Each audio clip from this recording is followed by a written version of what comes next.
kinesiological. It's not an electrical test as most of the people think. It is also a kinesiological test, just using an electrical parameter to display it. Then there is, as I already said, kinesiology.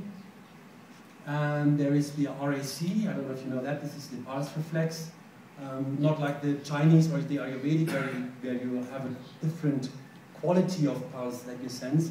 It is just a yes-no pulse reflex. If you test it and you take, for example, a substance and bring the substance close to the tongue of the patient at this point, then you suddenly will sense that the pulse wave moves slightly. Normally it is, for example, at this point, and then you suddenly realize that it just does a slightly move, and you sense this as what is called the RAC. It's also used for testing remedies and so forth. And you can, of course, use either a biotensor or a one-hand rod, yeah, or a pendulum, or you can also use the intuition. So, what have we got in the database? What can we test with the MARS-3? Well, we have, first of all, diseases in their anatomy, microbiology, and we have homeopathy in there, acupuncture, Bach flower remedies, gemstones, nusodes, Schüssler biochemical remedies, poisons, toxins, and so forth. I think in the Spanish database there at the moment, Alex, is 20,000 or? 22,000. 22,000, yeah, items in there.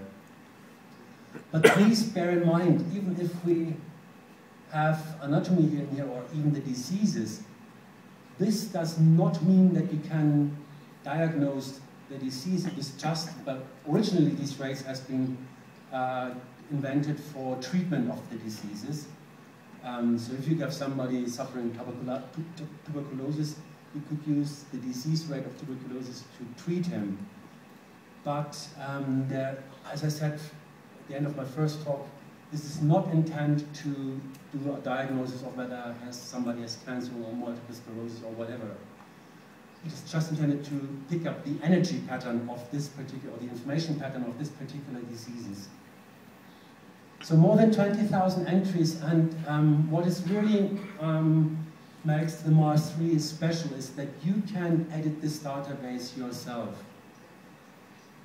So whenever you feel like you work in a field which is not covered yet by the entries in the database, you know, more psychological field or more spiritual field, you can enter these things that you want to test into the database. And that is also why radionics is so universal, because you can enter whatever you want or whatever you can think of, you can enter in the database and can test it. And so you're also, you're sort of a bit more independent also from us. You're not dependent on what we think we should give you or not give you. If you think I need this, you can just put it in, and you're not dependent on what we offer you. And it is also important that you can potentize each of this entry up to a potency of 1 to the power of 31, which means 1 with these 39 zeros. So it's basically, again, an unlimited number of possibilities.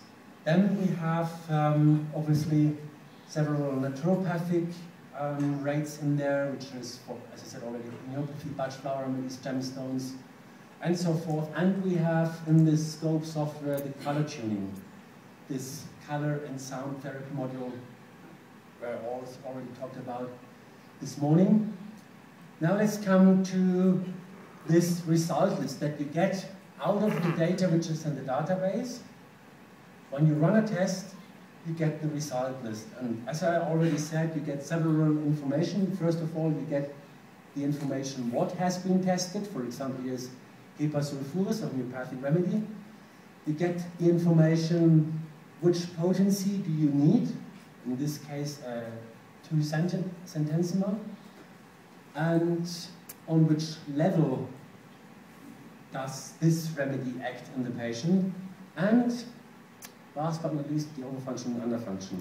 So you get basically the parameter and 3 modes of operation of this parameter. I will explain now what these different modes mean in a detail.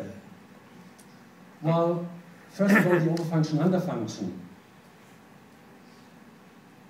If we well, think of several medical systems or philosophical systems, if you want, we always have the duality.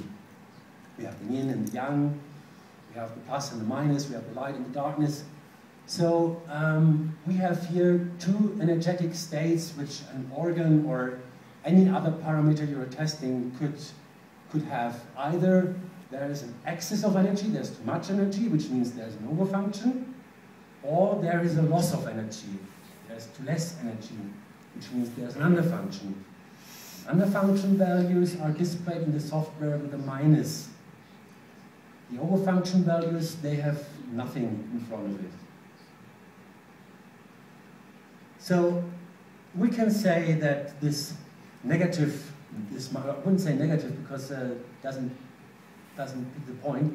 This underfunctioning, this could also be seen as the degenerative diseases, the more degenerative things, or the so-called like osteoporosis is degenerative, arthrosis is degenerative, or all the hypo states where there's less, not enough hypo, there's lack of energy or lack of something.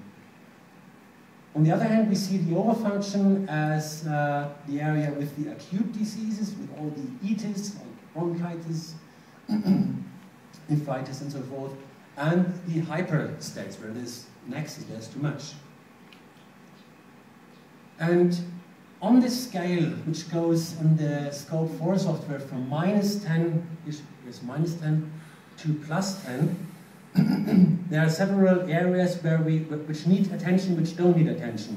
So if we get a result which is in the area of -2 to +2 to 2, this is okay. So we can say this is just a normal fluctuation, so it doesn't really need to be taken care of. When it goes further on to either overfunction 6 or underfunction 6, this here should be orange. I don't see it really clearly. This is the area of an increasing lack or excess of energy. Still, this does not need to be taken any action on. It's just to be observed, but not to be taken any action on, no matter whether it's